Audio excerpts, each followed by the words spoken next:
샬롬, 샬롬, 샬롬, 샬롬, 샬롬. 하나님 사랑합니다. 여러분 주 안에서 사랑합니다. 오늘 있는 도리와 소망이죠. 10절, 우리 10절부터 마지막 절까지 우리 함께 합독했습니다. 39절이 끝이에요. 그죠? 10절부터 이렇게 써놓고 또 왜 아까는 34절로 제가 알았는지 모르겠네요. 7장을 시작으로 해서 그리스도의 대제사장의 직분에 관해 히브리서 기자는 10장을 통해 종교를 합니다. 10장의 중요한 부분들 한번 짚고 가죠. 1절이죠. 우리 안 읽었어요. 앞절은 18절까지는 율법은 장차 올 좋은 일의 그림자일 뿐이요 참 형상이 아니므로 해마다 늘 드리는 같은 제사로는 나오는 자들을 언제나 온전하게 할 수가 없다. 여기서 율법이 나오죠.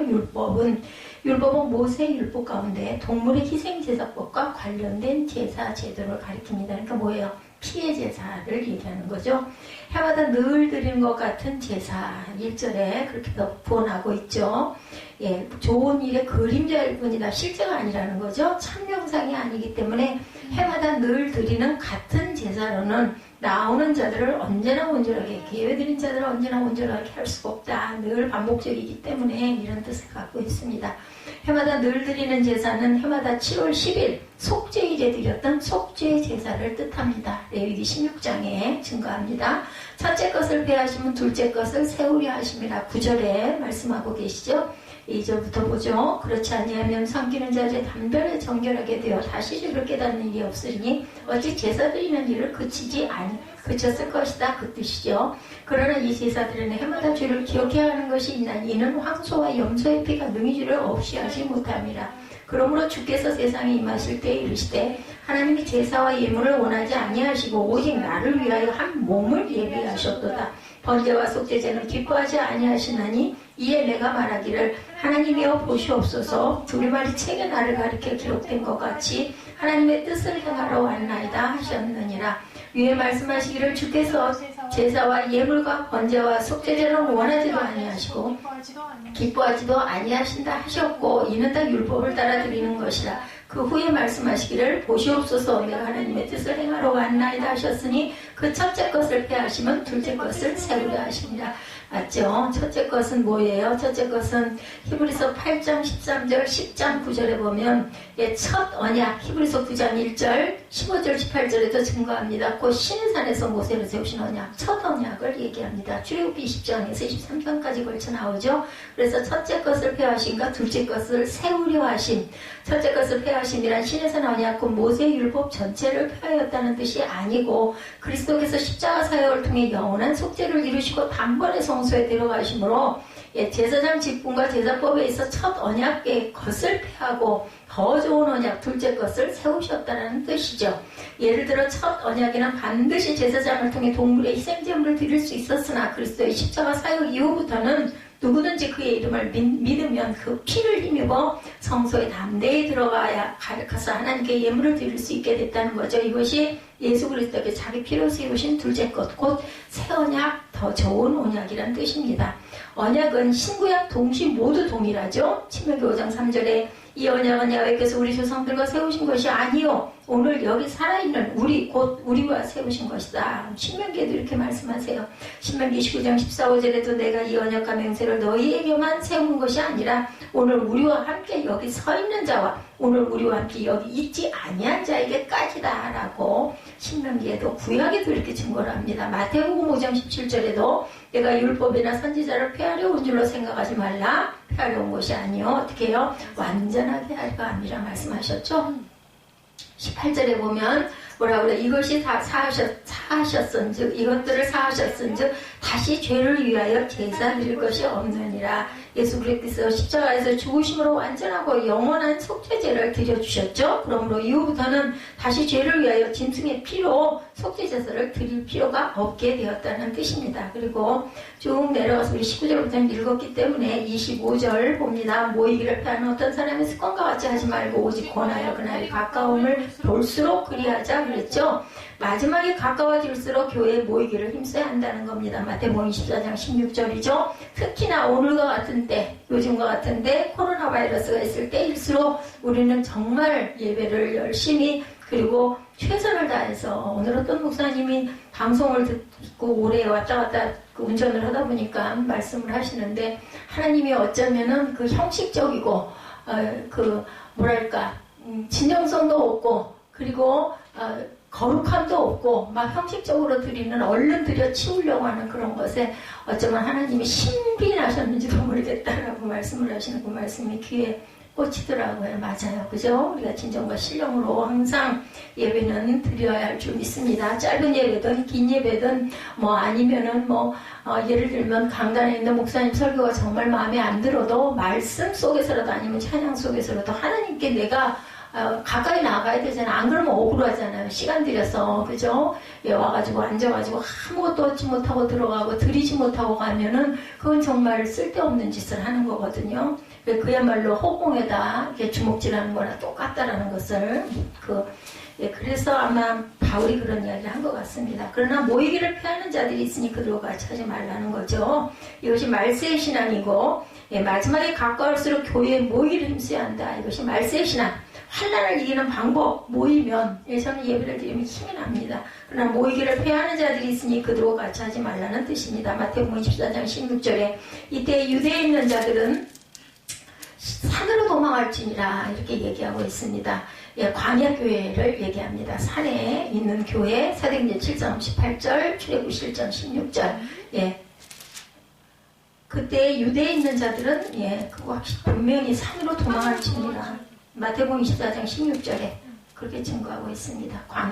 광야교회 사도행전 2장 46절에도 날마다 마음을 같이하여 어디에 성전에 모이기를 힘쓰고 시편 120편 22편 1절에도 야훼 집에 올라가자 할 때 내가 기뻐하였도다.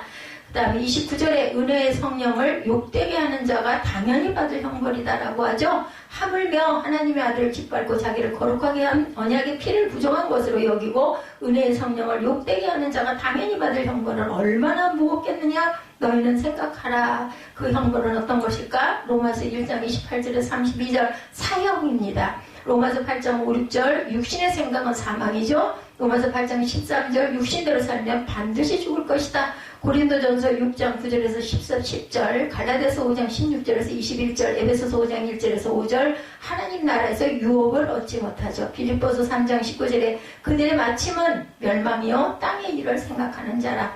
골로새 3장 1절에서 6절에는 하나님의 진노가 임하느니라 말씀하셨습니다. 30절에 그의 백성을 심판한다고 말하죠.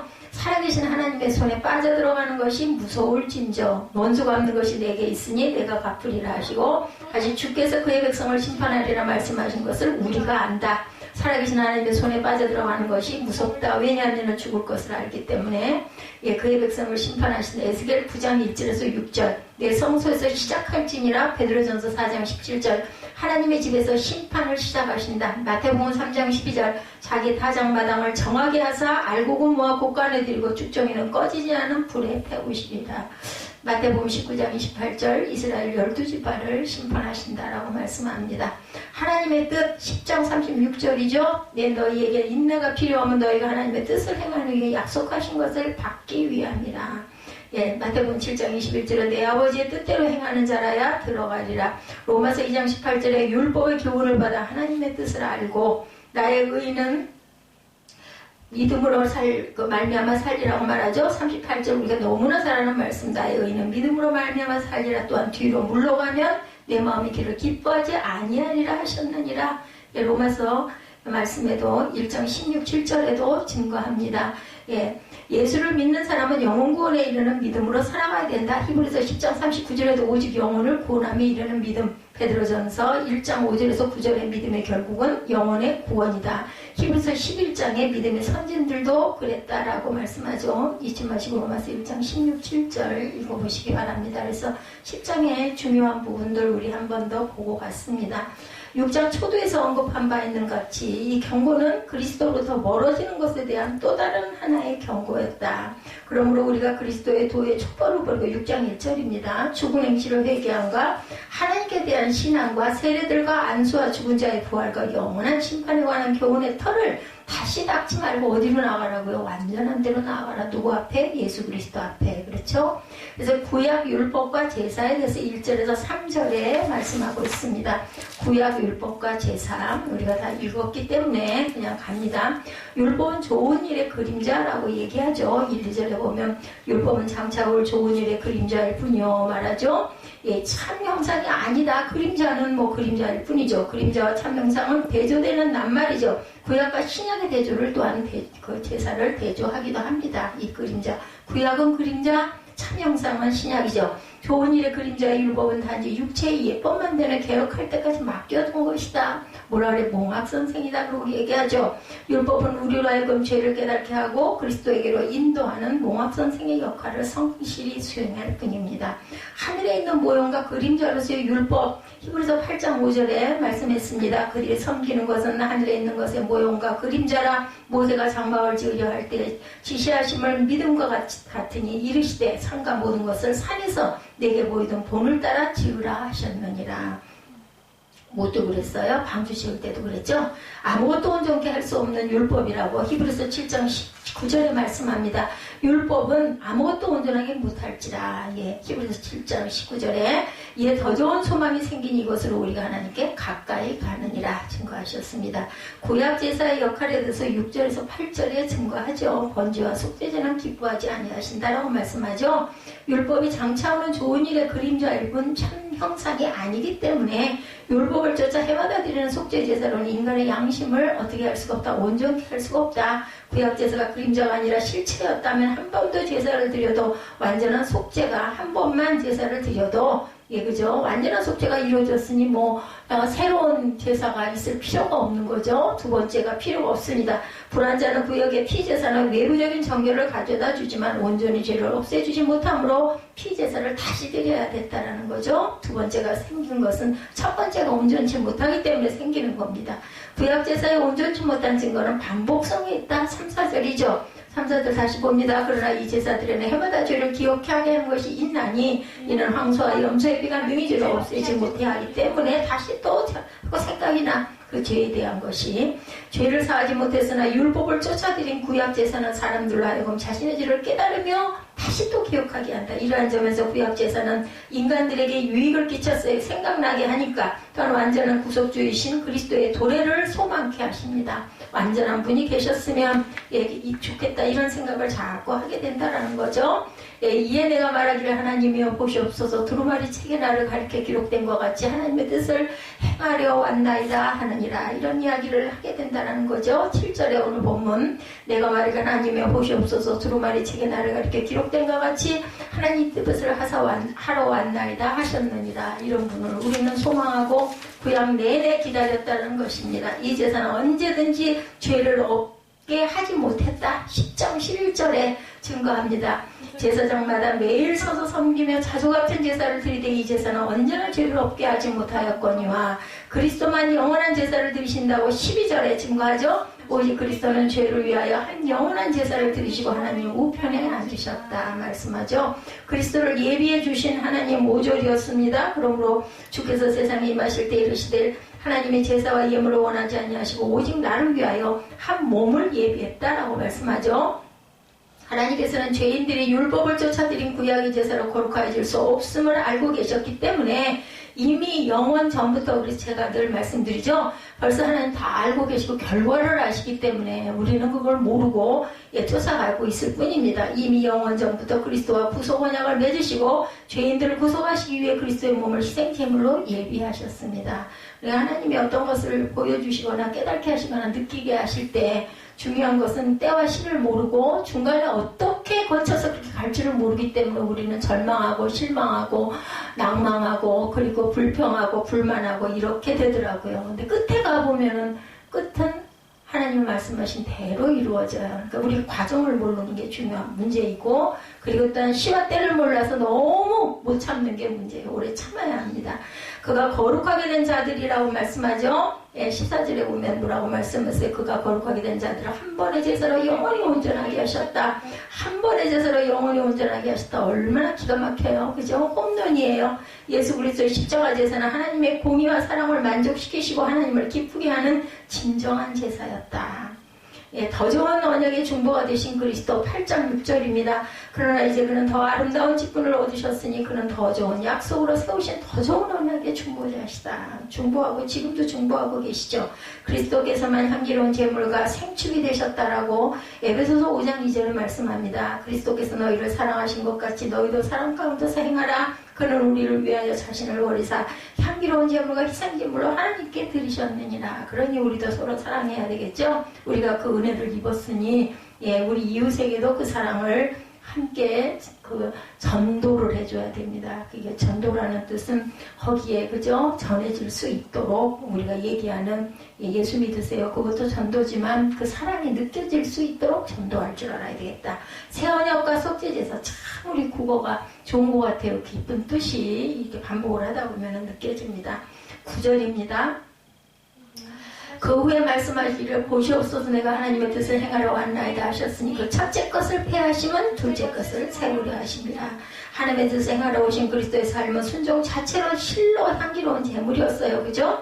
그리스도께서는 하나님의 뜻을 행하러 이 땅에 오셔서 옛제서보다 우월한 완전한 속죄제사를 한 번에 단번에 드리셨어요. 그 결과 우리는 예수 그리스도 안에서 죄사함을 완전하게 얻고 거룩함을 입게 됐다. 그리스도의 속죄제 희생이 단번으로 영원히 완성하시는 제사였듯이 예, 그 결과로 얻어지는 성도들의 성결도 단번으로 영원한 은총 깨끗하게 되었다라는 겁니다. 14절에 그가 거룩하게 된 자들을 한 번의 제사로 영원히 온전하게 하셨느니라 이렇게 말씀하고 있습니다. 죄를 위하여 한 영원한 제사를 드리신 그리스도 12절이죠. 오직 그리스도는 죄를 위하여 한 영원한 제사를 드리시고 하나님 우편에 앉으셨다. 자기 피로 백성을 거룩하게 하신 예수 그리스도다. 13장 12절입니다. 그러므로 예수도 자기 피로 백성을 거룩하게 하려고 성문 밖에서 뭘 하셨어요? 고난을 받으셨습니다. 하나님의 새 언약 아까 14절 우리 함께 읽었었죠? 그가 거룩하게 된 자들을 한 번의 제사로 영원히 온전하기 위해서 그죠? 그리스도의 제사가 한 번으로 영원히 온전케 하심을 증명한 히브리서 기자는 이제 다시 예레미야의 예언을 이용하여 새 언약으로 돌아갑니다.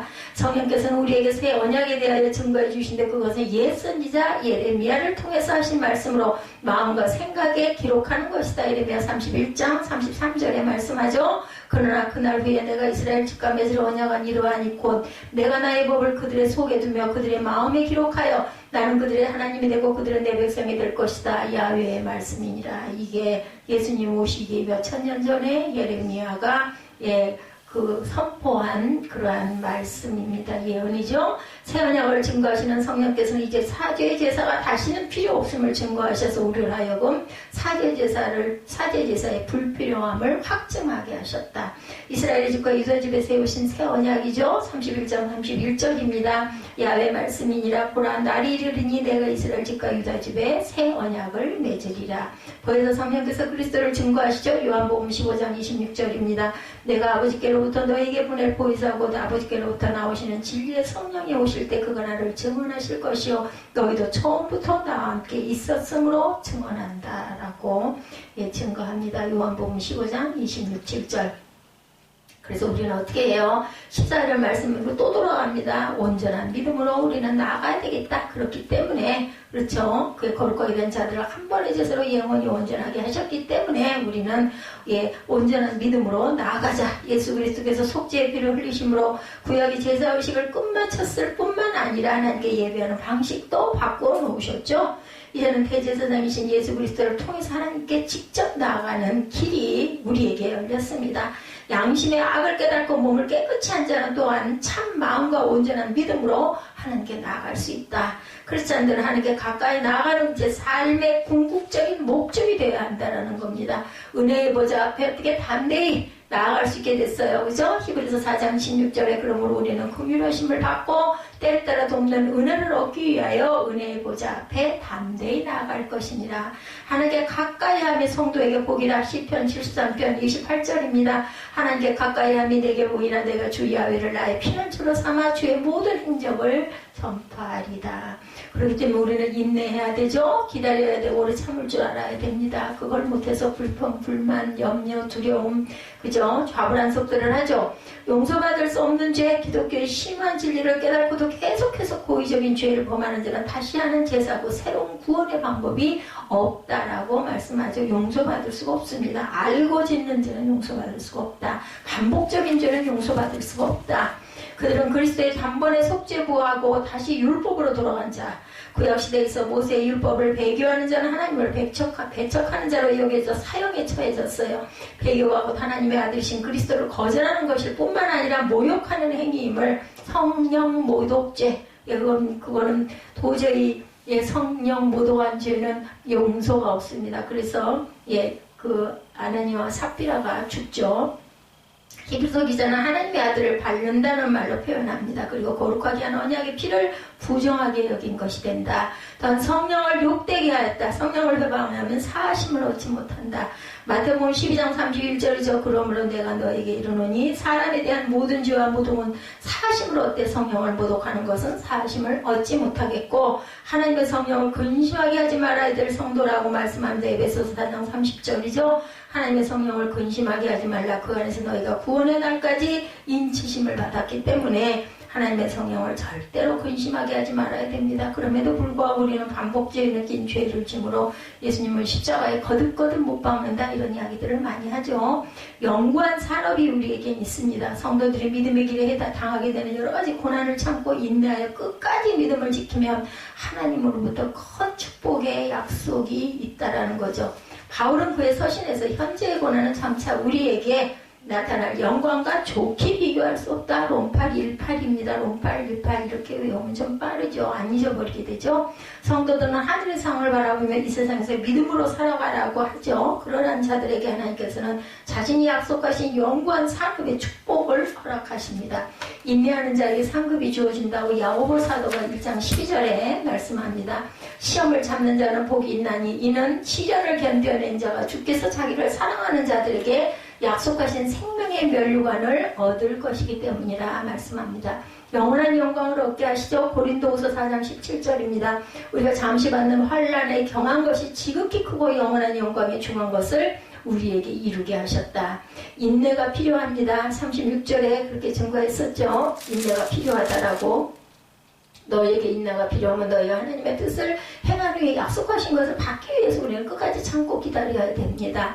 영원한 영광을 얻게 됩니다. 고린도서 4장 17절에 우리가 잠시 받는 환난이 경한 것이 지극히 크고 영원한 영광에 중한 것을 우리에게 이루게 하셨다. 그렇기 때문에 우리는 인내해야 된다라는 거죠. 36절 말씀처럼 우리가 인내가 필요하면 너희가 하나님의 뜻을 행한 후에 약속한 것을 받기 위함이라. 잠시 잠깐 후면 오시리가 오시리니 지체하지 아니하리로다. 히브리서 기자는 성도들에게 인내가 필요하다고 반복하죠. 13절부터 그 후에 자기 원수들을 자기 발등상이 되게 하실 때까지 기다리시나니 이는 하나님의 뜻을 행한 후에 약속을 받기 위함이라 말씀합니다. 성도가 믿음의 길에서 전진하지 못하고 주의 역경과 환난에 퇴보하는 것은 하나님께서 기뻐하시지 아니하시죠. 뿐만 아니라 믿음을 저버리는 것은 하나님의 진노의 원인이 되기도 한다라는 거죠. 잊지 말아야 됩니다. 원수의 발등상이 되기까지 우리는 하나님께서도 기다리시고 우리도 끝까지 인내할 줄 알아야 되겠다. 그러기 위해서 항상 하나님께 모든 것을 맡기고 전적으로 의뢰하는 삶을 살아야 된다. 맡겼다고 하면서도 근심, 걱정, 염려, 앞날에 대한 걱정, 불안들이 항상 있습니다. 이건 맡긴 게 아니에요. 그죠? 목적지에 이르기 위해서는 인내는 반드시 필수라는 것을 잊지 마십시다. 그래서 22, 3절에 보면 우리가 마음의 뿌림을 받아 악한 양심으로부터 벗어나고 몸을 맑은 물로 씻음을 받았으니 참모함과 온전한 믿음으로 하나님께 나아가야 된다. 그래서 우리는 세례를 받았어요. 그죠? 침례를 받았습니다. 또 약속하시는 이 믿으시니 우리가 믿는 우리의 소망을 움직이지 말며 굳게 잡고 23절부터 25절까지 서로 돌아봐 사랑과 선행을 격려하며 모이기를 패하는 어떤 사람들의 습관과 같이 하지 말고 오직 권하여 그날이 가까움을 볼수록 더욱 우리는 그렇게 인내하고 모이기를 힘써야 된다는 이야기인 거죠. 25절까지 그렇게 말씀하셨습니다. 믿음은 하나님의 선물이라고 그러죠. 에베소서 2장 8절에 너희는 그 은혜에 의하여 믿음으로 말미암아 구원을 받았으니 이것은 너희에게 난 것이 아니요 하나님의 선물이라. 복음을 의지해서 우리는 승리해야 됩니다. 로마서 1장 17절에 복음에는 하나님의 의가 나타나 믿음에서 믿음에 이르게 하나니 기록된 바 오직 의인은 믿음으로 말미암아 살리라 함과 같으니라. 그러면 너희는 담대함을 버리지 말라. 이것이 큰 상을 얻게 하였다. 너에게 인내가 필요하면 너희가 하나님의 뜻을 행하는 후에 약속하신 것을 모하기 받기 위함이라. 우리는 뒤로 물러가 멸망할 것이 아니오 오직 영혼을 구원함에 이르는 믿음을 가진 자들이라고 말씀을 합니다. 우리는 본장에서 마지막 결론으로 그리스도의 속죄 제사로 인해 죄사함을 받은 성도들이 고의적인 죄를 범할 경우 어떤 결과를 초래하게 되는 것인지를 알 수 있었어요. 따라서 신앙의 경주를 함에 있어서 신앙의 인내는 필수로 필요하다는 거 잊지 마시고 꼭 인내하시기 바랍니다.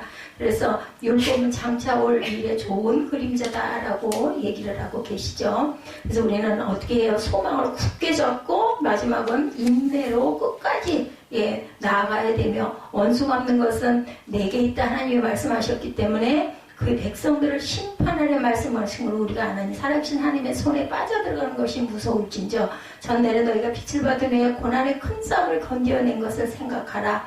혹은 비방과 환난으로 사람에게 구금거리가 되고 혹은 이런 형편이 있는 자들과는 사귀는 자가 되었으니 너희가 갇힌 자를 동정하고 너희 소를 빼앗기는 것도 기쁘게 당한 것은 더 낫고 영광 소유가 있을 줄 알기 때문에 담대함을 버리지 말고 큰 상 얻는 것을 기뻐하라는 거죠. 그래서 우리 본문 전체는 희생제사의 주제 9장 1절부터 10장 18절의 결론 멜기세덱의 반차를 쫓은 대제사장 새 장막과 새 언약 주제까지 포괄하는 더 넓은 문단의 결론이자 믿음과 인내 주제의 서론이기도 했다는 거죠. 새 언약 백성은 옛 언약 백성조차 누리지 못할 특권을 소유하고 있다. 첫째로 예수의 피를 힘입어 성소에 들어갈 담대한 능력을 주셨기 때문에 율법은 감히 하나님 앞에 설 수 없는 두려움을 주었지만 새 언약은 담대히 하나님 앞에 나아가 예배하게 했죠. 그 길은 예수께서 휘장 가운데로 열어놓으신 새롭게 산 길입니다. 양갈래로 찢긴 휘장은 십자가에서 고난당하신 예수님의 육체를 상징한다. 우리 잘 알죠? 마태복음 27장 51절에도 말씀하죠. 예수님의 보혈로 열린 그 길은 이전에 없었던 살아있는 길이에요. 리빙 로드. 성경은 어떤 길은 사람 보기에 바르나 필경은 사망의 길이라고 얘기합니다. 잠언 16장 25절에 이것이 좋은 길입니다. 어떤 길? 사망의 길이 아닌 생명의 길. 저것이 살 길이다 할지라도 예수가 없는 길은 인류를 죽였던 길이고 죽이는 길이며 죽일 길이라는 것 잊지 맙시다. 오직 예수님만 유일한 생명의 길이다. 요한복음 14장 6절이죠. 내가 진리요 생명이니. 그러죠? 이 길이 성도를 살렸던 길이고 살리는 길이며 살릴 길이다. 사방이 막힌 극한 상황에서도 성도는 살 길이신 예수님을 통해 하나님께 담대히 나아갈 그러한 부분들을 우리는 꼭 갖고 인내하고 가야 되겠다. 그 담대한 도움을 또한 요청할 줄 알아야 되겠다. 두 번째, 새 언약은 하나님의 집 다스리는 큰 제사장을 가졌다. 21절이죠. 오늘 예수님은 위대한 제사장이신 동시에 하나님의 집을 다스리시는 분이라는 거죠. 21절 다시 봅니다. 또 하나님의 집 다스리는 큰 제사장이 계시네. 이렇게 말씀하고 있죠. 이 땅에 있는 하나님 가족을 필요에 따라 도우시는 하나님. 그래서 극한 환난도 성도들을 그분의 사랑으로부터 끊어낼 수가 없다고 로마서 8장 59절에서 39절에 말씀하고 있습니다. 로마서 8장 35절 보면 누가 우리를 그리스도의 사랑에서 끊으리요 환난이나 공고나 박해나 기근이나 적신이나 위험이나 칼이라 기록된 바 우리가 종일 주를 위하여 죽임을 당하게 되며 도살당할 양같이 여김을 받았나이다 한과 같으리니 그러나 이 모든 일에 우리를 사랑하신 이로 말미암아 우리가 넉넉히 이긴다. 내가 확신하노니 사망이나 생명이나 천사들이나 권세단이나 현재일이나 장래일이나 능력이나 높음이나 기쁨이나 다른 어떤 피조물이라도 우리를 우리 주 예수 그리스도 안에 있는 하나님의 사랑에서 끊을 수 없느니라. 제가 신학교 다닐 때 정말 이 말씀이 그렇게 좋아가지고 입에다 달고 다녔어요. 로마서 8장 35절에 39절. 이 세상 어떤 특권자로 이처럼 확실한 공급자와 보호와 인도를 갖추지는 못했다. 그래서 잃을 것이 많을수록 불안해하고 우리는 염려합니다. 그죠? 가진 게 많은 사람일수록. 그렇지만 새 언약 백성은 내 삶을 다스려 주시는 주님 안에서 평안과 안식을 누릴 수가 있다는 거죠. 21절에서 25절은 담대히 하나님 앞에 드나들며 그분의 다스림을 받는 하나님 가족에게 주는 세 가지 권면이 있습니다. 첫 권면은 하나님과 성도의 관계. 새 언약 백성은 주님의 보혈을 마음에 뿌림받아 양심의 악을 깨닫는 사람이고 몸은 세례의 맑은 물로 씻어낸 사람이다. 에스겔 36장 25절, 지도서 3장 5절에 증거하고 있습니다. 그러니 하나님을 찾을 때 나는 죄가 너무 크다고 나는 믿음 부족하다는 사실로 두려워하거나 주저하지 말아야 한다. 주님의 보혈로도 용서치 못할 만큼 큰 죄는 없고 성도를 향한 주님의 믿음은 조금도 부족하지 않기 때문에 주께서 새 언약을 세우실 때 새 마음과 담대한 믿음을 주셨기 때문에 죄의 장벽은 부수어 주셨습니다. 그래서 참만과 온전한 믿음으로 하나님께 나아가자. 22절 후반절에 권면하죠. 새 언약 백성은 무엇보다 바른 예배자가 되어야 된다. 담대히 겁내지 말고 두려워하지 말고 새 언약으로 약속하신 하나님은 어떤 분 23절에 미쁘시다. 그죠? 신실하셔서 신뢰할 만한 분이라는 뜻입니다. 미쁘시다라는 것은 아주 신뢰할 만한 분. 덮어놓고 믿는 것은 맹신이나 미신이지만 참 믿음은 늘 약속대로 성취되는 것을 보니 참으로 신뢰할 만하다고 여겨져 믿는 것. 두 번째 권면은 약속하신 분을 신뢰하는 만큼 믿는 들의 소망을 굳게 붙잡으라. 23절 후반절입니다. 개인의 주관적 꿈을 포기하지 말라는 뜻이 아니고 교회가 함께 고백했던 객관적 소망을 붙들자는 뜻입니다. 세상과 성도의 관계에 관한 권면입니다. 하늘의 소망을 둔 성도가 이 땅의 소망을 둔 불신자와 더불어 지내다 보면 하늘 소망이 흔들려 세속 욕망으로 물들기 쉽기 때문에 마지막 권면은 소망이 같은 성도끼리 서로 돌아보아 사랑과 선행을 격려하자. 24절에 그렇게 말씀하고 있죠. 성도의 소망이 세속화되면 처음에는 속마음을 감춥니다. 시간이 지날수록 마음이 떠나다 결국 몸도 떠나게 된다는 거죠. 그렇게 됩니다. 디모데후서 4장 10절 대만은 이 세상을 사랑하여 나를 버리고 데살로니가로 갔고 그레스게는 갈라디아로 디도는 달마디아로 갔고 말씀합니다. 누가만 나와 함께 있느니라 말하죠. 내가 올 때에 마가를 데리고 오라. 그가 나의 일에 유익하니라. 바울이 이렇게 디모데에게 편지하죠. 세속 정신이 예배로 모이를 패하는 정도까지 자라면 교회를 버리고 그리스도까지 떠나는 배교의 첫걸음이 된다. 배는 거친 폭풍보다 작은 구멍으로 더 쉽게 침몰한다는 것을 잊지 맙시다. 그러니 오직 권하여 그날의 가까움을 볼수록 모이기를 힘써라. 25절입니다. 친목회를 자주 가지라는 뜻이 아니죠. 약속하신 게 미쁘심을 재확인하고 하늘 소망을 점검하며 격려하는 성격이 뭐예요? 예배죠. 교회와 성도의 관계에 관한 권면입니다. 성도는 하나님께 나아가고 믿는 도리의 소망을 굳게 붙들고 서로 돌아보는 영역으로 점점 이끌려야 마땅하다. 성령께서는 히브리서 기자를 영감하여 권면하신 대로 성도를 인도하시기 때문이고 그런데 악인은 반대 방향으로 당연히 이끌어가죠. 모든 죄를 용서받는 대로 사실의 담력으로도 더욱 세속 욕망을 추구한다라는 거죠. 시냇가에 심은 나무와 시절을 쫓아 과실을 맺는 길이에요. 그죠? 악인의 길은 사망의 길이라는 것, 생명의 길은 이런 길이죠.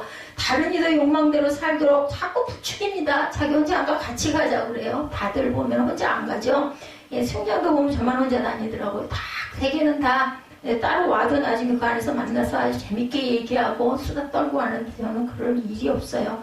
심지어 그렇게 사는 것이 자유롭고 신실한 모습이고 죄사함을 믿는 것이라고 주장하죠. 그러나 26절에서 31절은 이런 위선적 삶을 무섭게 경고합니다. 우리도 마찬가지죠.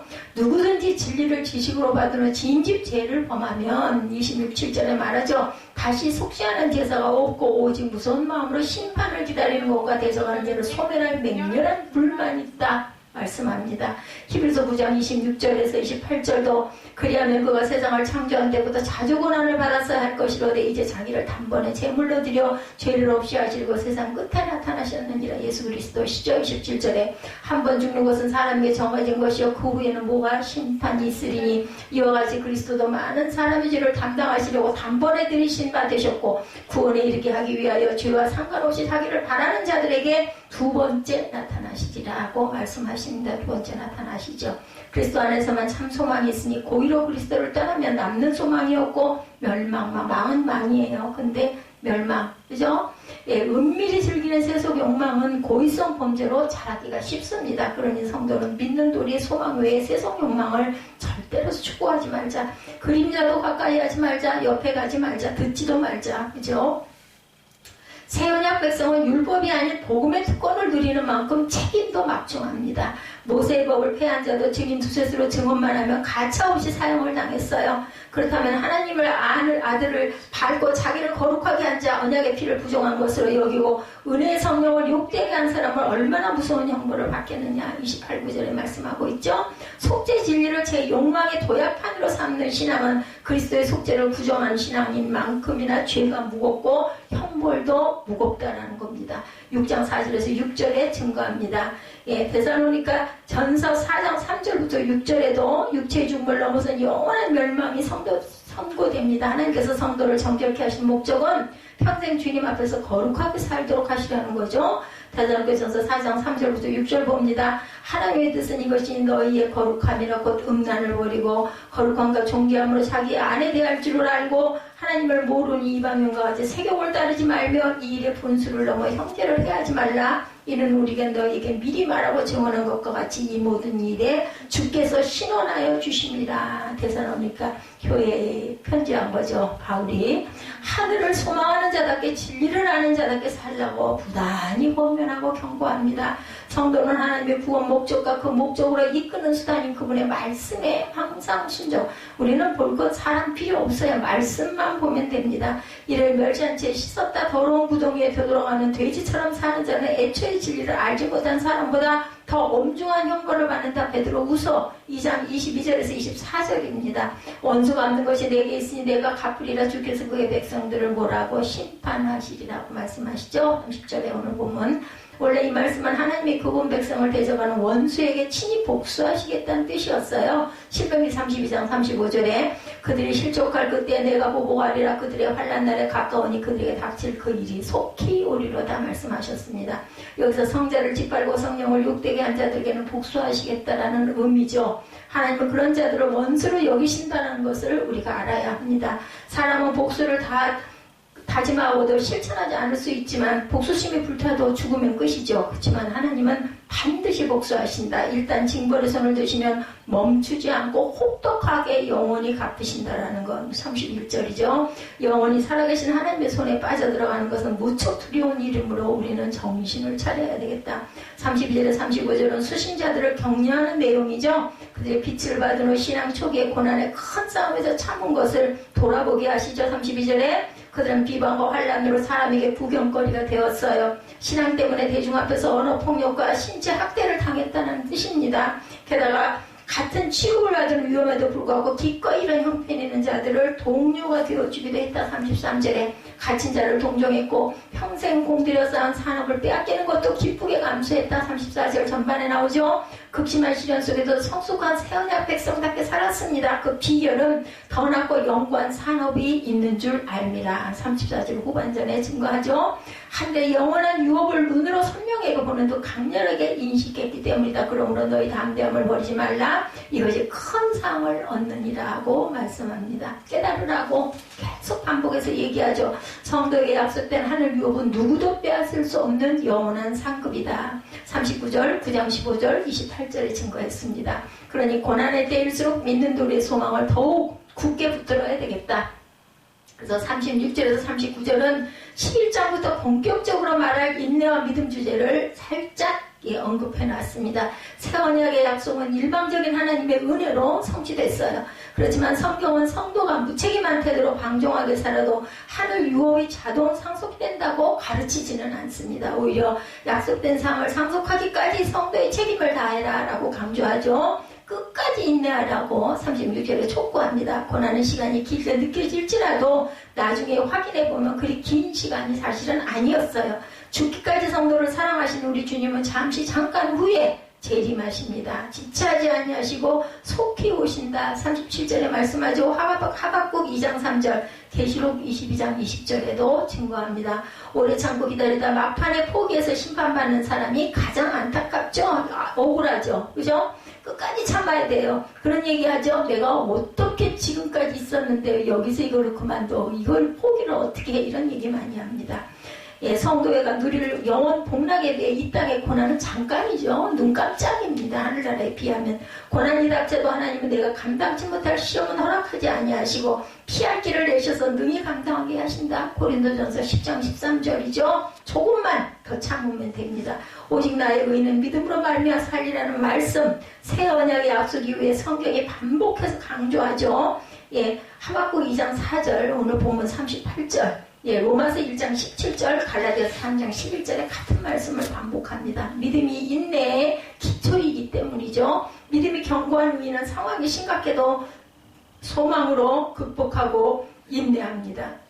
잠깐 낙심하고 좌절하다가도 믿음으로 박차고 일어서죠. 그러나 하나님이 기뻐하지 않은 사람은 믿음이 견고하지 않으므로 포기하고 물러가 버립니다. 한때 열심히 믿었다는 것으로 안주해서는 절대로 안 되죠. 하나님이 인정하시는 의인은 부단히 전진하는 사람, 민수기 11장 1절에서 9절입니다. 뒤로 물러가면 내 마음에 저를 기뻐하지 아니하시리라. 38절 후반절에 말씀하시죠. 의인은 뒤로 물러가 침륜에 빠질 자가 아니고 오직 영혼을 구원함에 이르는 믿음을 가진 자라고 말씀합니다.